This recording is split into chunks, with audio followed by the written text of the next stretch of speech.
నమస్తే అండి, welcome to our channel. మనతో ఈరోజు సీనియర్ పొలిటికల్ అనలిస్ట్ కొత్త రవీంద్ర బాబు గారు ఉన్నారు. సార్ నమస్తే. నమస్తే సార్, ఇప్పుడు ఉత్తరాంధ్ర అంతా కూడా సంబరాల్లో మునిగిపోయింది అని చెప్పొచ్చు. ఇప్పుడు ఏదైతే భోగాపురం అంతర్జాతీయ విమానాశ్రయం కంప్లీట్ అయింది, ఇప్పుడు మోదీ గారు వచ్చారు. సో అక్కడంతా పండగ వాతావరణంలా ఉంది. ఒకవైపు చూసుకుంటే జగన్ గారు అంటే చాలా రోజుల నుంచి కూడా ఇదే చెప్తున్నారు, నా హయాంలో నేనే మొదలు పెట్టాను, కానీ ఇప్పుడు చంద్రబాబు గారు క్రెడిట్ అంతా తీసేసుకుంటున్నారు ప్రజలకు తెలియనివ్వకుండా అని చెప్పేసి, క్రెడిట్ చోరీ అని చెప్పేసి క్రెడిట్ అంతా ఆయన మీద, ఆయన ఛానళ్ళు కానీ పేపర్లు కానీ మొత్తం ఆయన పేరే చెప్తున్నాయి. అసలు ఇది ఎలా చూడాలి సార్? అంటే ఇప్పుడు జగన్మోహన్ రెడ్డి గారు లేదా ఆయనకి సంబంధించిన పార్టీ మీడియా ఈ మొత్తం భోగాపురం ఎయిర్పోర్ట్ క్రెడిట్ ఆయనది అని అనుకుంటూ ప్రచారం చేస్తున్నారు. మిగతా పార్టీల వాళ్ళు ఏమంటారంటే జగన్మోహన్ రెడ్డి గారికి క్రెడిట్ చోరీ డిసీజ్ ఉంది, ఎక్కడ ప్రభుత్వం ఏ ఇనిషియేషన్ తీసుకున్నా, ఏ ఇన్వెస్ట్మెంట్ వచ్చినా, ఏ ప్రాజెక్ట్ వచ్చినా ఇనీషియల్గా అడ్డుకుంటున్నారు. ప్రాజెక్ట్ సక్సెస్ఫుల్గా కంప్లీట్ అయి పేరు వచ్చే టయానికి, ప్రారంభోత్సవం టయానికి క్రెడిట్ నాకు ఇస్తే చాలు అంటున్నారు. అది గూగుల్ డేటా సెంటర్ కావచ్చు, అదానీ కావచ్చు, జేఎస్డబ్ల్యూ కావచ్చు, కడప స్టీల్ కావచ్చు, ఎక్కడ ఏదొచ్చినా ఇది రెగ్యులర్గా జరుగుతుంది. సో అది పక్కన పెడితే రాజకీయంగా ఇప్పుడు జగన్మోహన్ రెడ్డి గారు చెప్తున్నట్టుగా భోగాపురం ఎయిర్పోర్టు మొత్తం ఆయనే చేశాడు అనేది ఆయన అంటున్నారు. దీన్ని మనం పార్టీలకు అతీతంగా ఏం జరిగింది అనేది విశ్లేషణ చేద్దాం. రియలిస్టిక్ ఏం జరిగిందో చెప్దాం. ఇప్పుడు జగన్మోహన్ రెడ్డి గారు క్లెయిమ్ చేసుకుంటున్న విధంగా 2019-2024 మధ్యలో ఆయన వల్ల భోగాపురం ఎయిర్పోర్ట్ వచ్చింది అని అనుకుంటే, మరి ఇప్పుడు సోషల్ మీడియాలో కొన్ని వీడియోస్, విజువల్స్ చక్కర్లు కొడతా ఉన్నాయి. అంటే 2019కి ముందు, 2019 కంటే ముందున్నటువంటి చంద్రబాబు నాయుడు గారు ఆయన ప్రభుత్వంలో ఉంటే జగన్మోహన్ రెడ్డి గారు అపోజిషన్ లీడర్గా ఉన్నారు. ఆ సందర్భంలో ఆయన మాట్లాడిన మాటలు భోగాపురం ఎయిర్పోర్ట్ గురించే ఏమన్నారో మనం ఒకసారి వినిపించే ప్రయత్నం చేస్తాం. అప్పుడు ఎవరి క్రెడిట్ అనేది మనకు అర్థమవుతుంది. ఎర్ర బొసే రాని దగ్గరికి ఎయిర్ బోసా, వైజాగ్ ఎయిర్పోర్ట్ ఇప్పటికీ ఖాళీగానే ఉంది. నేను మధ్యాహ్నం వెళ్ళే అబ్బా ఏగలు తోలుకుంటున్నారు, ఎవ్వరు లేరు అక్కడే ఎవ్వరూ లేకపోతే ఇక్కడ భోగాపురంలో ఇంత దగ్గరలో మళ్ళీ ఎయిర్పోర్ట్ అవసరమా? ఏమయ్యా చంద్రబాబు నాయుడు 15,000 ఎకరాల్లో ఎయిర్పోర్ట్ పెడతానంటావా? ఇంత మానవత్వం లేదా నీకు? ఇక్కడ అవసరమే లేదు ఎయిర్పోర్టు అని అన్నాడు. ఇంకొక సందర్భంలో ఆ ఎయిర్పోర్టు భూములు ఇచ్చిన రైతులను అందరినీ సమావేశపరిచి, ఇక్కడ అసలు మీరు రైతులు భూములు ఇవ్వద్దు, ఎయిర్పోర్ట్ మనకి వద్దు, రాబోయేది మన ప్రభుత్వమే, ఈ భూముల్ని మళ్ళీ మీకు వెనక్కి ఇచ్చే పని నేను చేస్తాను, మళ్ళీ వస్తాను, మీకోసం కావాలంటే న్యాయ పోరాటం చేస్తాను, కోర్టుల్లో కేసులు వేద్దాం అని ఆయన అన్నాడు. మరి ఆయన ఎయిర్పోర్ట్ తెస్తే 2019-24 మధ్యలో, మరి అంతకంటే ముందు ఈయన ఇలా ఎందుకు మాట్లాడాడు? ఈ రెండు విరుద్ధమైన అంశాలు కదా. అంటే 2014-19 మధ్యలో చంద్రబాబు నాయుడు గారు ప్రతిపాదించినప్పుడు జగన్ రెడ్డి గారు మాట్లాడిన రియలిస్టిక్ వీడియోస్ ఇవి. ఇప్పుడు నేను చెప్పిన కొన్ని మాటలు అంటే అది చంద్రబాబు నాయుడు గారి హయాంలో 2014-19 మధ్యలో రూపుదిద్దుకుంది. ఇది ఒక ఫ్యాక్ట్. రెండో అంశం, 2014లో హుదూద్ తుఫాన్ వచ్చినప్పుడు వైజాగ్ పరిసర ప్రాంతాల్లో చంద్రబాబు నాయుడు గారు అక్కడికి వెళ్ళిన తర్వాత అక్కడ ఒక ఎయిర్పోర్ట్ అవసరం ఉంది అని ఒక ఆలోచన వచ్చింది. తర్వాత 2015లో బెంగళూరులో ఒక ఏవియేషన్ ఎక్స్పో జరుగుతున్న సందర్భంలో అక్కడ ఆయన ఫస్ట్ టైం అనౌన్స్ చేశారు భోగాపురంలో ఎయిర్పోర్ట్ ప్రతిపాదన అని. ఆ తర్వాత 2015లో అది ఆంధ్రప్రదేశ్ ఈ క్యాబినెట్ అప్రూవల్ చేసింది, ఆమోదం చేశారు. తర్వాత GO number 63, GO number 74, GO number 14 release చేసి ల్యాండ్ అక్విజిషన్ స్టార్ట్ చేశారు.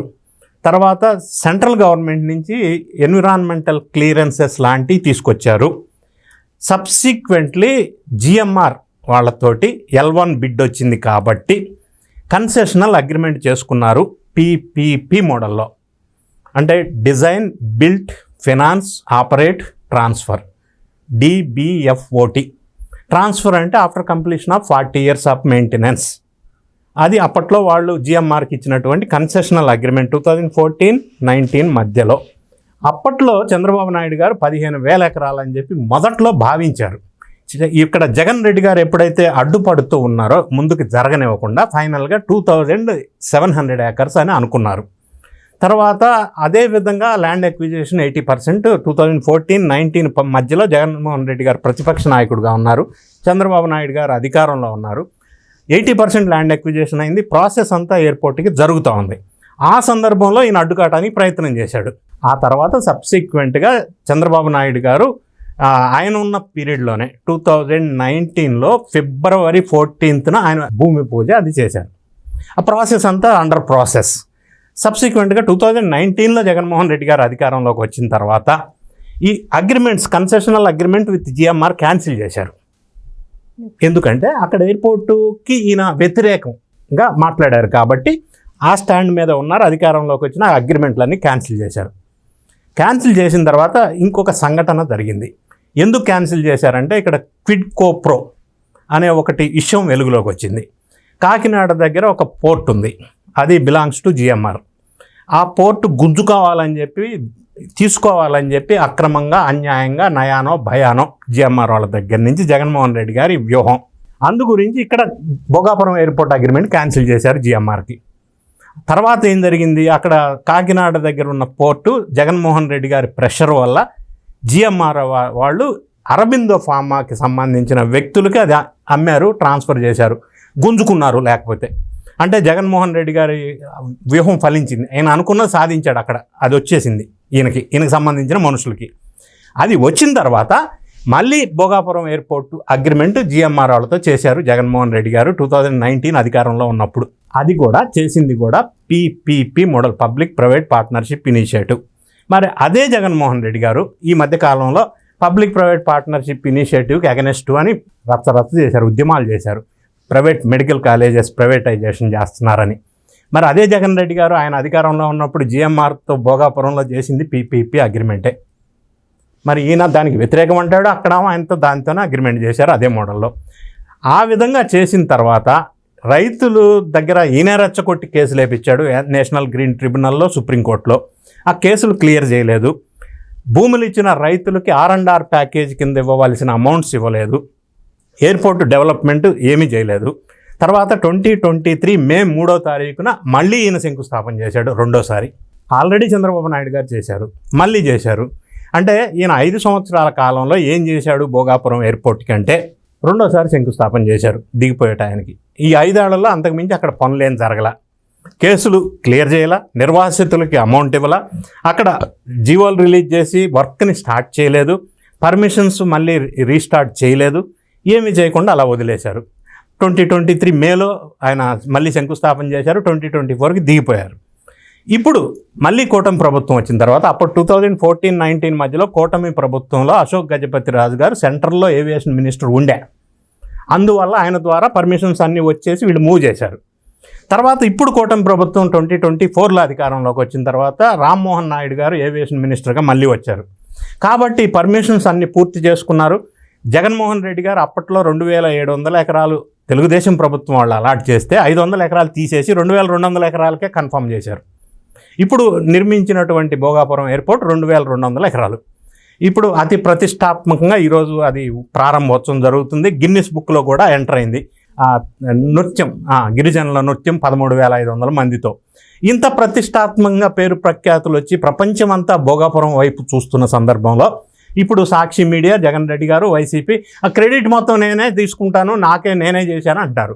ఈయనే చేసి ఉండుంటే మరి అప్పట్లో ఎందుకు వ్యతిరేకించాడు? అప్పట్లో వ్యతిరేకించాడు అని అంటే అప్పట్లో ఎయిర్పోర్ట్ నిర్మాణంకి జరుగుతుంది కదా జగన్మోహన్ రెడ్డి గారు ప్రతిపక్షంలో ఉన్నప్పుడే. అంటే ఏం చేయాల? ఈయన వచ్చినాక 5 సంవత్సరాల్లో ఏం చేశారు? ఏం చేయాల? ఇప్పుడు కూటమి వచ్చిన తర్వాత దాన్ని మూవ్మెంట్ చేశారు, ఇనాగ్రేషన్ స్టేజ్కి తీసుకొచ్చారు. ఇప్పుడు ఈ భోగాపురం వల్ల రావటం వల్ల ఉత్తరాంధ్ర ప్రాంతానికే మణిహారం లేకపోతే గేట్వే ఈ ప్రాంతానికే కాదు, ఆ పక్కన ఉన్నటువంటి ఒడిశా కానీ ఛత్తీస్గఢ్ కానీ రాష్ట్రాలకి నియరెస్ట్ ఎయిర్పోర్ట్ కూడా ఇది అవుతుంది. అంటే ఇప్పటివరకు వాళ్ళకి దూరం ఉండేది ఎయిర్పోర్ట్. సో ఆ 2 రాష్ట్రాలు ఉత్తరాంధ్ర వీళ్ళన్నిటికి కూడా ఇదొక గేట్వే లాంటి హబ్బు. దీనివల్ల ఉద్యోగ ఉపాధి అవకాశాలతో పాటుగా ఈ ఎయిర్పోర్ట్లో PTB ప్లస్ CTB ఉంది. అంటే passenger terminal building plus cargo terminal building.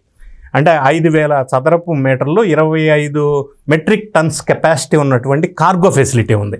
So దానివల్ల ఈ వైజాగ్ పరిసర ప్రాంతాల్లో ఉన్నటువంటి కెమికల్, ఫార్మాస్యూటికల్ ఇండస్ట్రీస్ కావచ్చు, గార్మెంట్ ఇండస్ట్రీ, బ్రాండెక్స్ లాంటివి కావచ్చు, ఇంకా ఫిష్ లాంటి ఇటువంటి ఎక్స్పోర్ట్ ఇంపోర్ట్స్కి కార్గో వల్ల బాగా ఉపయోగం జరుగుతుంది. ఇండస్ట్రియల్కి కానీ మిగతా రైతులకు కానీ ఉపయోగం జరుగుతుంది కార్గో వల్ల. తర్వాత ప్యాసింజర్స్ ఎక్కువ మూమెంట్ ఉంటుంది. ఇప్పుడు 60 లక్షల కెపాసిటీ ప్యాసింజర్తో నిర్మించారు. కాబట్టి ఇప్పుడు ఇంకొక అంశం ఏంటంటే భారతదేశంలో 31 మంత్స్లో నిర్మాణం కంప్లీట్ అయిన ఒకే ఒక ఎయిర్పోర్ట్ భోగాపురం ఎయిర్పోర్ట్. అంటే అంత ఫాస్ట్గా కంప్లీట్ అయింది. సో ఇప్పుడు ఇంత పెద్ద ఎత్తున అంటే సంబరాలు జరుగుతూ ఉంటే జగన్మోహన్ రెడ్డి గారు మళ్ళీ క్రెడిట్ నాదే అని యథావిధిగా మొదలుపెట్టారు. క్రెడిట్ ఈయనదైతే మరి ఈయన ఎగనెస్ట్గా ఎందుకు ఉద్యమాలు చేశారు? మరి ఆయన 5 సంవత్సరాల్లో చేసింది ఏం లేదు, అదొక క్రెడిట్. ఎగనెస్ట్గా ఉద్యమం చేయడం ఇంకో క్రెడిట్. తర్వాత వైజాగ్ ఎయిర్పోర్ట్లో 350 ఎకరాలు ఉంది కదా, అక్కడ అది ఇంకోటి ఎక్స్పాన్షన్ చేసుకోవచ్చు కదా అని అప్పట్లో మాట్లాడారు. అసలు వైజాగ్ ఎయిర్పోర్ట్ అనేది 1941లో నౌకాదళం రక్షణ శాఖకు సంబంధించిన ఎయిర్పోర్టు, ఓన్లీ ఫర్ రక్షణ శాఖ. ఆ తర్వాత 1981లో అది జనరల్ పబ్లిక్ కూడా ఫెసిలిటీస్ కోసం ఎక్స్టెండ్ చేశారు. ఇప్పుడు కూడా రక్షణ శాఖ ఆధీనంలో ఉంటుంది. అక్కడ ఎక్స్పాన్షన్ చేయడానికి వీలు కాదు, ఎందుకంటే చుట్టూ కొండ ప్రాంతం ఉంది. అక్కడ టేక్ ఆఫ్ ల్యాండింగ్ విషయంలో కొన్ని టెక్నికల్ ఇబ్బందులు ఉంటాయి. కాబట్టి ఆ ఉన్నదాన్ని ఎక్స్టెండ్ చేయడానికి జియోగ్రఫికల్గా సూట్ కాదు. రెండోది అది రక్షణ శాఖ ఆధీనంలో ఉంది.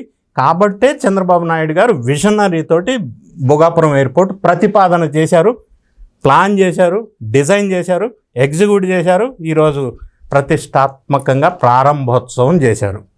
ఇంత పెద్ద క్రెడిట్ మళ్ళీ చంద్రబాబు నాయుడు గారికి వస్తుందని చెప్పి వైఎస్ఆర్సీపీ లేదా జగన్ రెడ్డి గారు మళ్ళీ ఈ కథలన్నీ మొదలుపెట్టారు. ఇందులో వాస్తవం లేనే లేదు. ఆయన చేసింది ఏంటంటే ఆపటానికి ట్రై చేశారు, అదే credit. Thank you sir. Thank you.